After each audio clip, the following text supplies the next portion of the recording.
在内于不断更迭的浪潮之中，有些重逢注定不只是同框那么简单。当王鹤棣与沈月再次以田园综艺之名并肩而立，那些被时间温柔包裹的记忆，也在观众心中悄然苏醒。7年的光阴，从青涩到成熟，从角色到真实，他们的每一次互动都像是一封被岁月反复打磨的情书，温柔而坚定地递到观众面前。这一次的相遇，不再是单纯的影视剧叙事延续，而是一场回归生活本真的慢综艺。在阳光洒落的田野之间，在泥土与风声交织的日常里，两人的关系被重新定义，不是剧本里的设定，而是生活里的自然流动。王鹤棣从管家成长为老板，多了一份沉稳与担当。沈月作为青春合伙人，依旧带着他标志性的灵动与笑意。角色的变化恰恰映照了现实中的成长轨迹。比起刻意设计的桥段，更打动人心的是那些不经意流露的细节。有人说，真正的默契是不需要被提醒的。镜头捕捉到的是沈月弯腰摘菜时，王鹤棣顺手递来的篮子；是采访间隙，他忍不住的笑场，他略带无奈却宠溺的目光；是对视时一闪而过的躲闪与耳间泛红。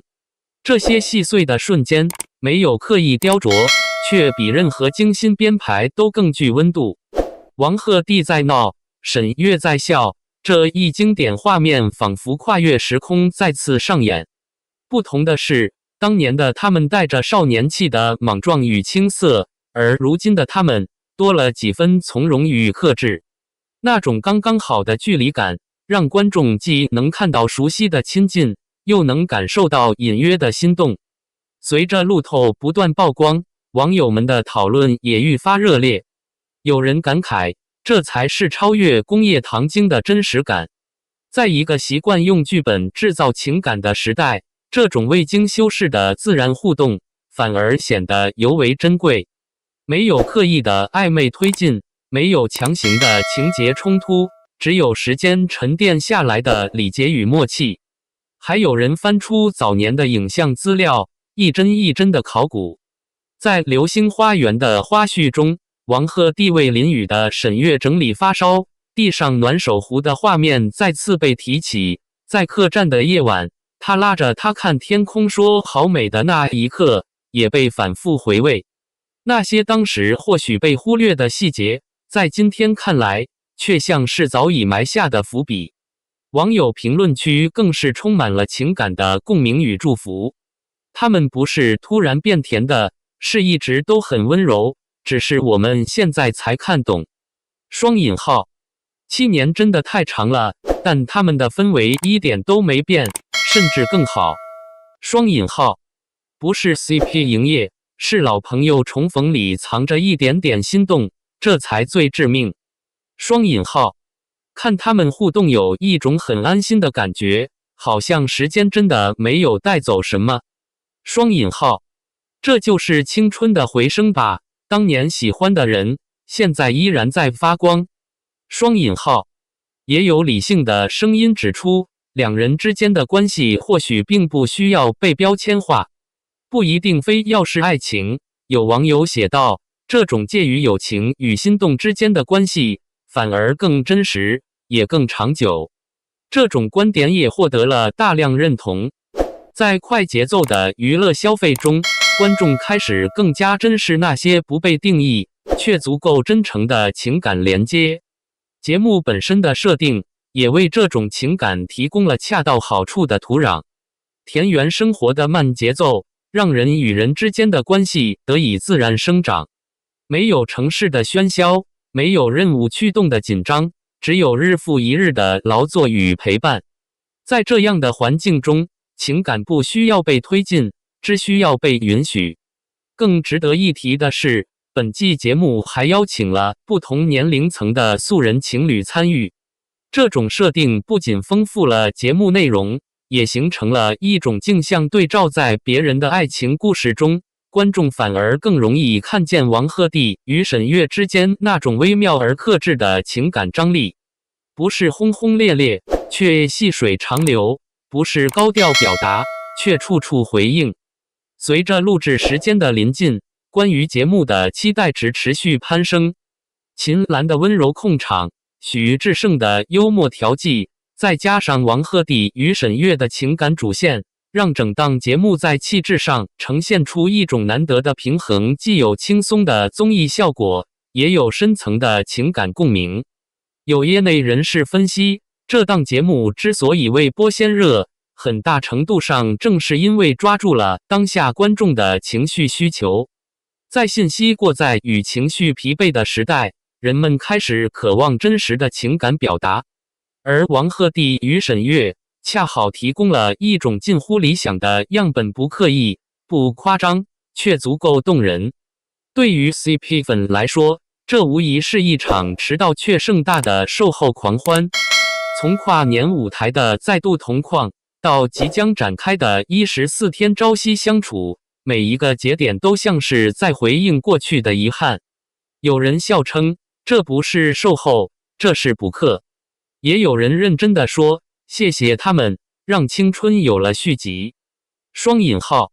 而对于更广泛的观众而言，这场重逢的意义或许早已超越了磕 CP 的范畴，它更像是一种关于时间与成长的隐喻，关于那些曾经并肩走过的人，在各自的人生轨道上前行之后，依然能够在某个时刻再次相遇，并以更成熟的姿态彼此理解，彼此成就。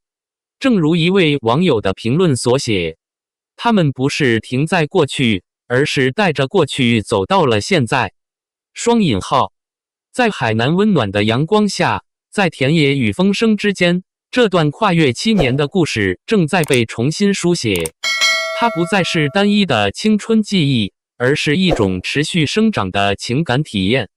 或许没有明确的结局，但正因为如此，才更值得被期待。内娱从不缺少短暂的热闹，但真正能够穿越时间的，是那些被真诚支撑的关系。王鹤棣与沈月的再次合体，让人们重新相信，在流量与算法之外，依然有一种力量，叫做默契；依然有一种情感，不需要被定义，却足够动人。当镜头缓缓推进，当笑声再次响起，这段关于陪伴、关于成长、关于未完待续的故事，也将继续在观众心中发酵。或许多年之后再回看，人们记住的不只是某一帧画面，而是那种难以言说却真实存在的温度。而当镜头继续推进，这段被观众寄予厚望的田园重逢，也逐渐从最初的情绪共鸣，转化为更深层次的情感投射。在节目后半段的路透中，有一个细节被反复提及：傍晚时分，农田收工，所有人围坐在一起准备晚餐。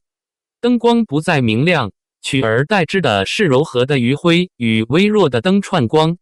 王鹤棣一边处理食材，一边和大家聊天，而沈月则安静地坐在一旁，偶尔插话，更多时候只是看着他笑。那种不需要成为中心的陪伴感，让无数观众直呼太真实了。有人说，这一幕像极了生活中最普通却最珍贵的瞬间，没有戏剧冲突，没有刻意互动，却有一种在一起就很好的笃定。也正是在这样的氛围中，两人之间的关系被赋予了更多解读空间。有人坚定站在友情至上的立场，认为这是一段经历岁月洗礼后更加纯粹的伙伴关系。也有人依然沉浸在暗恋叙事的浪漫想象中，觉得那种克制与分寸感恰恰是情感最真实的样子。不同的解读交织在一起，却并不冲突，反而构成了这对组合最迷人的地方。他们不被定义，因此拥有无限可能。随着节目录制逐渐深入，一些更具生活感的互动也不断被曝光。比如清晨分工劳作时，王鹤棣会习惯性地把相对轻松的任务分给沈月，而自己承担更多体力活。再比如突遇小雨时，他第一反应是去拿伞，而不是躲雨。又或者在团队讨论中，他会下意识地询问他的意见，让他参与决策。这些细节或许微不足道，却在无形中构建出一种稳定而可靠的关系结构。而沈月的回应也同样温柔而坚定，她不再只是那个需要被照顾的女孩，而是能够独立承担，同时又保持柔软的人。她会在她忙碌时默默补位，也会在气氛尴尬时用幽默化解。她的笑不再只是单纯的情绪表达，更像是一种回应对方的存在，也回应这段关系的延续。正如一位网友所说，他们之间不是单向的照顾，而是双向的靠近。双引号。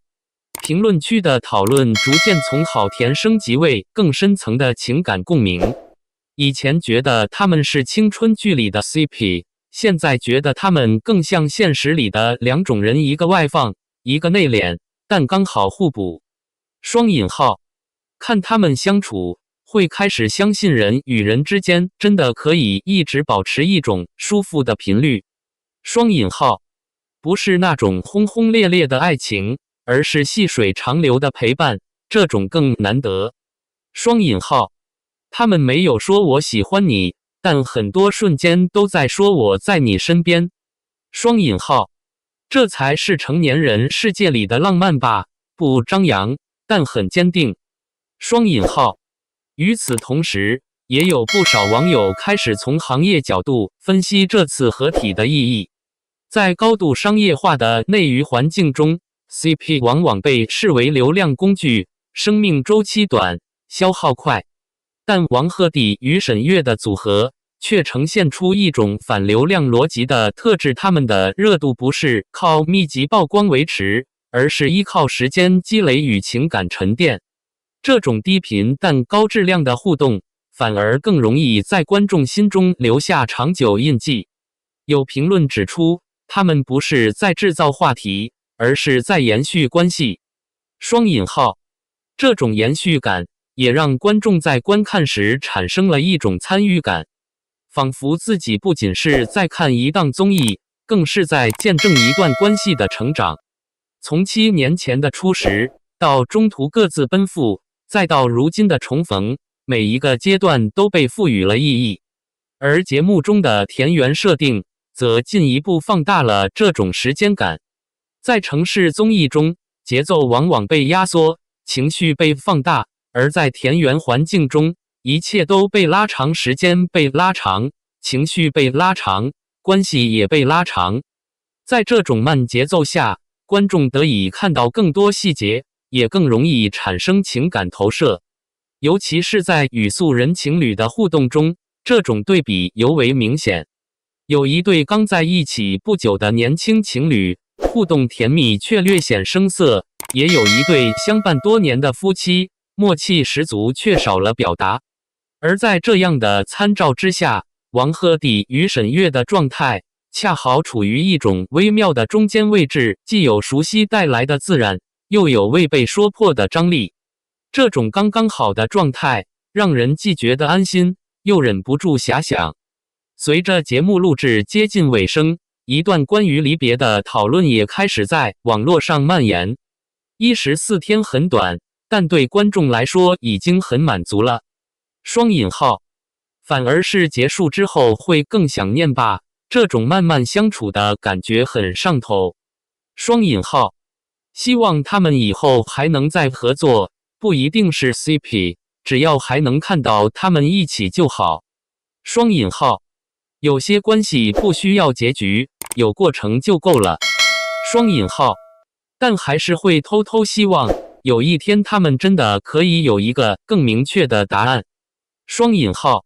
这些评论既理性又感性，既克制又真诚，他们共同构成了一种独特的观众心态，既不强求结果，也不否认期待。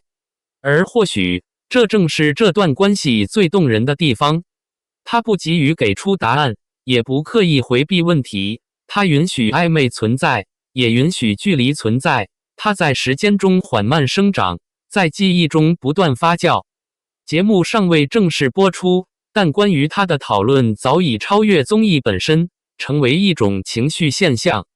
在快节奏的时代，人们越来越渴望那些慢下来的瞬间，在高强度的信息流中，人们也越来越珍视那些真实的连接。而王鹤棣与沈月恰好在这个时间点，以这样一种方式回应了这种集体情绪。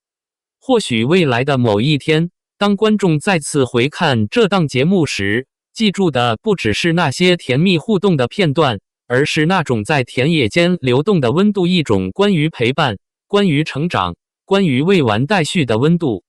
正如有人写下的那句话，他们不是童话里的王子与公主，而是现实里两个刚好走在同一段路上的人。